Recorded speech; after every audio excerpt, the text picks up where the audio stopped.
ये नेता प्रतिपक्ष का कहना ये कि तैयारियां ठीक नहीं है, जायज़ बात नहीं है। मेरा ख्याल सिराज में ये बात सही है कि सिराज में सबसे ज़्यादा नुकसान हुआ है और मंडी ज़िला में पूरा नुकसान हुआ है।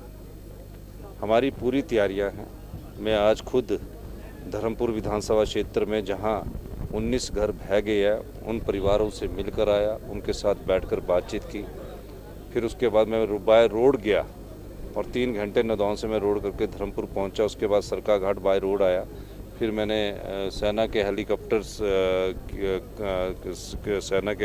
से जब मुझे ये पता लगा कि जंजैली में खाने का अनाज नहीं है, और तो मैंने अब डिप्टी कमिश्नर को ऑर्डर दिए और ख़ुद मैं उस हेलीकॉप्टर में बैठकर खाने का अनाज जंजैली छोड़ कर आया।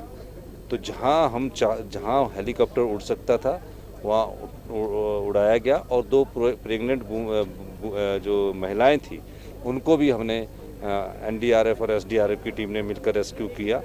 पूरी सड़कें जो थुनाग से जंजाली के बीच की सड़क है पूरी तरह टूट चुकी है और भी बहुत पूरी तरह क्षतिग्रस्त हो चुकी है। ये बात ठीक है कि वो जयराम ठाकुर जी का अपना विधानसभा क्षेत्र है, उसमें सबसे अधिक नुकसान अगर कहीं मंडी जिला में हुआ है तो उनके विधानसभा क्षेत्र में हुआ। लेकिन इस समय जयराम जी को राजनीति नहीं करनी चाहिए। अगर वो थुनाग पहुंच गए तो वहाँ कुछ दिन रहें और लोगों के प्रति मैं भी उनसे फ़ोन पर संपर्क करूंगा और लोगों वहाँ 10 दिन बैठ के लोगों के बीच जाएं, जहाँ जहाँ कमियाँ हैं उन कमियों को उनको पूरा करेंगे।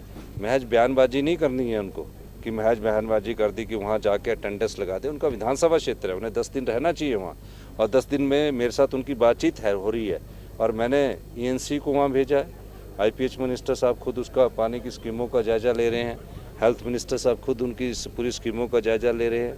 आप बताइए, इतनी स्पीड अप में कल बाढ़ आई है, 24 घंटों में मुख्यमंत्री जंजैली उनके विधानसभा क्षेत्र में एरियल सर्वे करने के बाद, धर्मपुर में जाने के बाद सब कुछ कार्य कर चुके हैं। इसके अलावा और क्या कर सकते हैं? तो हम सब लोग उन आपदा प्रभावित परिवारों के साथ खड़े हैं। हमारी सरकार उन आपदा प्रभावित परिवारों के साथ खड़ी है। अभी तो आपदा की शुरुआत में ही हमें आ गई है, तो हम इस आपदा का डट कर मुकाबला कर रहे हैं। मुझे कल तक 500 करोड़ रुपए का नुकसान का अनुमान था। आज पता लगा कि तकरीबन जिस प्रकार नई रोड बननी पड़ेगी 600 करोड़ रुपए का नुकसान से अधिक का नुकसान हो चुका है, जिसमें पीने की पानी की योजनाएं तकरीबन बह चुकी है, बिजली के खंभे ट्रांसफार्मर तकरीबन बह चुके हैं, क्योंकि क्लाउड बस्ट हुआ है। नदी के किनारे वाली बात नहीं, क्लाउड बस्ट हुआ है और क्लाउड बस्ट का इतना अधिक नुकसान होगा। 10 लोगों की हमें डेथ कंफर्म हो चुकी है, 34 लोग अभी तक मिसिंग है और उनका हम सब खोजबीन कर रहे हैं।